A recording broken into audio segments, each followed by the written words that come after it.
Alhamdulillah, ini adalah testimoni bahwa apa yang saya berikan kepada member saya adalah hal yang luar biasa. Jika kamu ingin merasakannya juga, silakan klik tombol join di sebelah tombol subscribe di bawah ya. Terima kasih.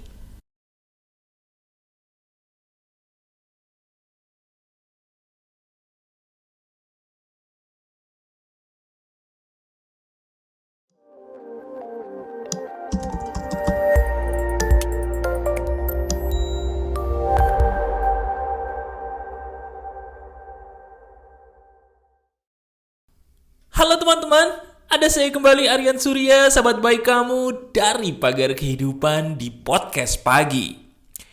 Ada sebuah keistimewaan ya ketika orang-orang itu menonton Pagar Kehidupan. Mereka berkata ada cara pandang baru mas, yang dulu tuh saya tidak pernah mengerti. Tapi ketika menonton video-video Pagar Kehidupan, entah kenapa saya seperti ditampar dan diberi pikiran-pikiran baru yang membuat hidup saya lebih baik.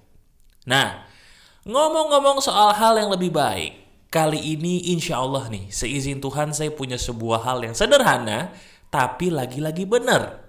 Apa itu mas? Sekarang coba, mau nggak saya kasih tahu nih, sebuah hal yang paling sederhana, gratis, tapi menakjubkan. Dan hal ini, seizin Tuhan, bisa menyelesaikan semua permasalahan hidup kamu. Mau? Kalau emang mau, ya udah. Tenangkan diri kamu, tetap kerjakan apa yang sedang kamu kerjakan seperti biasa. Tapi ingat, kalau ada bahan praktek, praktekin bersama saya. Benar, kita akan praktek lagi di hari ini. Ini seru nih. Yuk kita bahas. Mas, saya itu sebenarnya bingung. Kenapa bingungnya? Ada banyak orang-orang di sekitar saya yang cara pandangnya tuh belakangan ini menurut saya kok jadi ribet. Semenjak saya kenal Pagar Kehidupan itu sebenarnya kan cuma ngajarin cara pandang yang logis, masuk akal dan sederhana. Bener. Kok cara pandang orang-orang di sekitar saya ya mas, semenjak saya nonton Pagar Kehidupan, jadi kelihatan ribet ya mereka. Sementara bener juga nih kata Mas Aryan, hidup itu gak usah ribet. Betul. Sekarang coba deh, sambil kamu menonton video saya tuliskan di komentar. Menurut kamu, maaf nih, cara pandang orang-orang di sekitarmu jadi kelihatan ribet gak sih? Terutama kalau kamu udah nonton banyak video Pagar Kehidupan ya. Secara jujur, ngerasa gak kalau cara pandang dunia di sekitarmu nih kebanyakan ribet? Gak sesederhana kamu sekarang yang udah sering nonton Pagar Kehidupan. Coba curhatin di komentar, saya pengen tahu.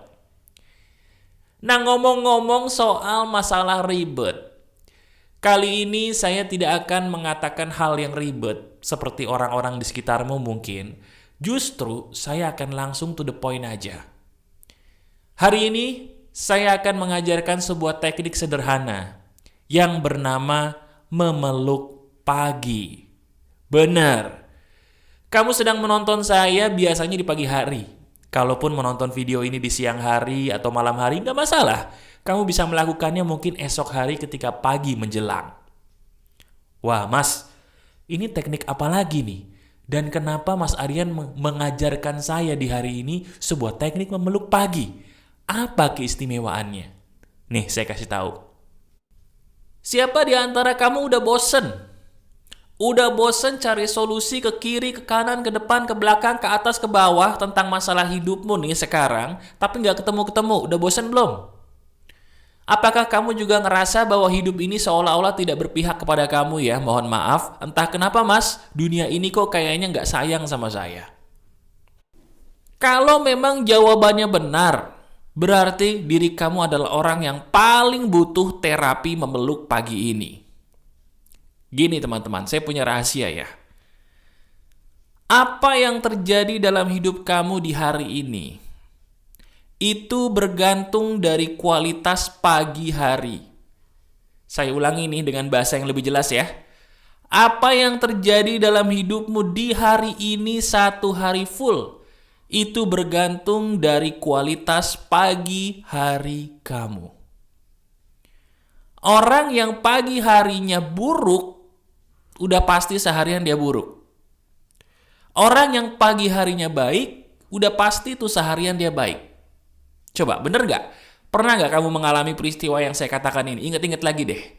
Orang menyebutnya itu sebagai bad day atau hari buruk. Dimana dari pagi kayaknya, kok hidup saya ini sialnya beruntun banget mas. Dari pagi, siang, sore, malam, aduh. Itu bagi saya kayak harinya tuh hari yang tidak diberkati banget, tidak diberkahi banget mas. Rasanya tuh kalau bahasa Inggrisnya ya, itu kayak bad day gitu, hari yang buruk banget. Kok bisa ya mas? Nah, kalau diri kamu pernah mengalami hal itu, itulah yang saya maksud. Nah sekarang gini, saya nggak tahu masalah kamu apa, bahkan saya juga nggak tahu apa tujuan hidup kamu. Tapi yang saya ingin kamu tahu, coba mulai detik ini, saya ingin kamu bangunlah. Nomor satu ya, bangunlah sepagi mungkin. Kekuatan dari pagi itu ada pada ketika matahari belum keluar sama sekali. Saya ulangi, ini daging banget, ini emas ini ya, boleh kamu uji coba.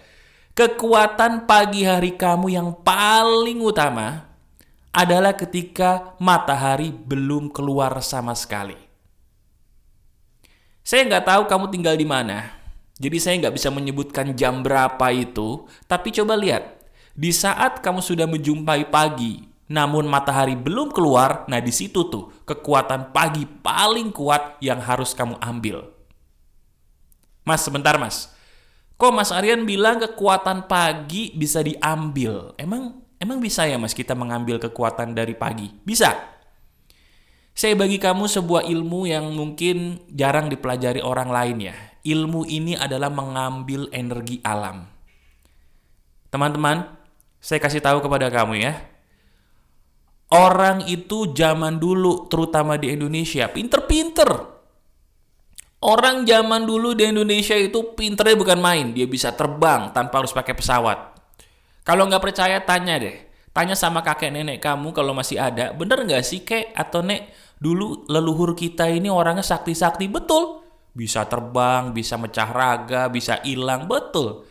Kenapa bisa begitu? Karena mereka pikirannya kita bisa hidup berdampingan dengan alam dengan mengambil energi mereka.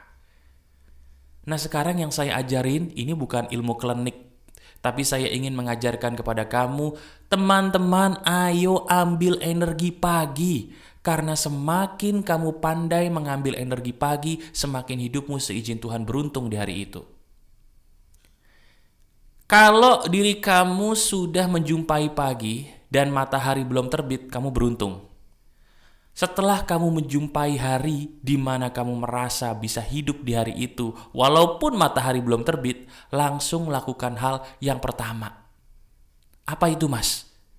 Lakukanlah sebuah hal yang namanya buka jendela, hirup udara pagi, katakan terima kasih, terima kasih, terima kasih, atau alhamdulillah, terima kasih ya Allah, atau puji Tuhan, terima kasih ya Tuhan, terima kasih, terima kasih.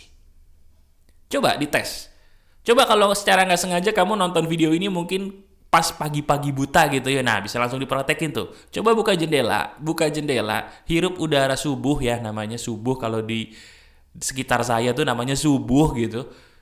Buka udara dengan menyebut terima kasih. Buka udara di dalam paru-parumu dengan mengatakan terima kasih, terima kasih, terima kasih. Sambil kamu menghirup udara dan melihat langit. Coba lakukan itu dulu. Nah, biasanya baru ngelakuin yang pertama aja, ada perasaan yang mungkin membuat diri kamu tuh ngerasa kok tiba-tiba saya tenang ya mas, cuman mengucapkan ini. Nah itu pertanda energi alam sudah masuk ke dalam hidup kamu, tapi baru sedikit. Energi alam yang kedua, cara kita mendapatkannya gimana mas? Mandi sekarang juga. Loh iya, ini bukan suatu hal yang aneh ya. Kalau kata guru agama saya, mandi subuh itu lebih sehat daripada kita mandi pagi. Bukan berarti kita kalau udah pagi nggak mandi, enggak, mandilah gitu ya. Mau mandi siang juga boleh, tapi kalau mau mendapatkan efek yang 1000 kali lebih hebat, mandilah di waktu subuh. Coba dites. Pakai air dingin, waduh dingin mas, tapi lihat deh efeknya, kamu pasti kaget. Kalau diri kamu punya penyakit anxiety, kalau diri kamu punya penyakit depresi, kalau diri kamu punya kesedihan yang tidak berujung, coba obati mulai dari mandi di waktu subuh menggunakan air dingin. Bener ini. Para psikolog bahkan para psikiater pun udah pada percaya bahwa ternyata mandi di waktu subuh itu bisa banget mengurangi dan menyembuhkan depresi seseorang, sakit jiwanya seseorang. Coba deh sekarang, ya. Sekarang kalau bisa nanti besok pagi uji perkataan saya. Saya ini justru senang loh. Saya justru senang kalau perkataan saya ini diuji coba. Bener apa cuma ngomong doang nih orang. Mandilah di waktu subuh. Kalau bisa mandi keramas, tapi kalau nggak keramas pun nggak apa-apa. Yang penting mandi di waktu subuh setelah kamu melakukan tadi tuh buka jendela. Nah setelah mandi subuh, biasanya kamu akan seger banget. Masalah kamu tuh kayaknya 60% hilang gitu. Nah dari situ baru kamu lakukan teknik yang biasa saya lakukan. Apa itu mas? Buka handphone. Buka handphonenya bukan ngepoin mantan, bukan buka Instagram, bukan buka Facebook, tapi buka aplikasimu yang biasa kamu gunakan untuk bersedekah. Teman-teman, ini bukan dongeng ya, mohon maaf. Sedekah itu efeknya bagus banget. Ada orang loh yang sedekahnya hebat, dia bisa terhindar dari musibah. Banyak ceritanya kepada saya. Ada orang loh yang sedekahnya hebat, masalahnya tuh yang tadinya terkesan gak mungkin untuk dihadapi, jadi bisa. Ada banyak juga orang yang justru gak pernah kepikiran mendapatkan berkah seperti itu, tiba-tiba dia dapat. Kenapa? Karena dia rajin berbagi, terutama di waktu subuh. Benar, itulah kehebatannya subuh. Nah, dari situ baru kamu lakukan ibadah sesuai dengan keyakinanmu. Kalau yang muslim ya sholat subuh jangan ditinggalin lah. Telat-telat dikit lebih baik daripada ditinggalin. Tapi besok jangan telat lagi ya. Bagi yang berkeyakinan lain juga boleh gitu. Meditasilah di waktu subuh silakan. Berdoalah sesuai dengan keyakinanmu di waktu subuh. Lebih tenang gak sih? Coba nanti praktekin ya. Abis kamu buka jendela menghirup udara katakan terima kasih. Kemudian kamu mandi subuh pakai air dingin gitu ya. Coba setelah itu kamu bersedekah, dari situ kamu berdoa deh. Lebih kusyuk gak coba dites? Lebih rasanya lebih kena gak tuh hatinya seolah-olah nyambung sama Tuhan? Dites deh, diuji coba, bener gak? Kalau diri kamu melakukan ini, kamu akan merasa, oh iya loh mas. Kok bisa ya mas? Ya bener loh mas, saya beda loh. Saya sering ibadah tapi kok ada yang beda kali ini. Nah itu maksud saya teman-teman. Kenapa bisa terasa berbeda? Karena energi dari subuh tadi udah kamu serap. Tapi kamu tidak menyadarinya. Jadi bahasa gampangnya teman-teman. Kalau diri kamu itu masalahnya pengen beres, kembalikan dirimu dulu kepada alam. Tuhan itu udah menciptakan alam beserta hukum alam itu sempurna. Cuman manusianya aja nih yang suka menjauhkan diri dari alam. Betul gak? Lebih seneng deketnya sama handphone, lebih seneng deketnya ya sama monitor ya. Gak salah juga sih. Tapi coba dong, awali diri kamu dengan melakukan terapi saya ini. Nah, gini teman-teman. Biasanya kalau kamu ngelakuin sampai sini aja, diri kamu tuh akan menerima banyak keajaiban yang gak pernah kamu rasakan. Ya. Saya cuma minta tolong ketika diri kamu sedang menghadapi masalah apapun, saya minta tolong jangan fokus kepada masalahmu, tapi fokus kepada terapimu. Saya ulangi ya, masalah apapun yang kamu terima atau sedang kamu hadapi, saya doakan dulu semoga semuanya cepat beres. Amin. Tapi tolong ya, jangan fokus kepada masalahmu, fokuslah kepada terapimu. Saya menganggap ini terapi buat kamu. Fokus aja ke sini dulu tiap hari. Lakukan tiap hari, setiap hari sampai kamu sembuh. Dan coba deh, kamu akan merasakan iya juga, mas, saya ngelakuin ini kok cepet banget sembuhnya, mas. Batin saya jadi pulih, luka batin saya jadi enak, gak ada lagi. Bahkan penyakit-penyakit fisik, betul. Penyakit-penyakit fisik kayak kecemasan mungkin, atau suka sendawa tidak jelas sebabnya mungkin, jantung berdebar mungkin, bisa lo sembuh gara-gara ini. Kenapa? Karena sebagian besar penyakit itu diawali dari pikiran manusia. Benar apa enggak? Pikiranmu benar, seizin Tuhan penyakitmu benar. Itu fakta loh. Ya. Jadi sekarang saya minta tolong uji perkataan saya ini. Kamu uji perkataan saya ini, kemudian rasakan hasilnya dan kasih testimoni di komentar. Biar orang-orang mungkin sahabat pagar kehidupan baru nih menonton video ini jadi tahu bahwa oh iya, ternyata banyak teman-teman saya yang berhasil, saya mau coba ah. Lakukan ini semua dan rasakan perbedaannya ya. Kamu pasti bisa melaluinya. Masih ada saya, Aryan Surya, sahabat baik kamu selalu dari pagar kehidupan. Tetap keep the spirit, keep sharing, and keep loving. Bye-bye.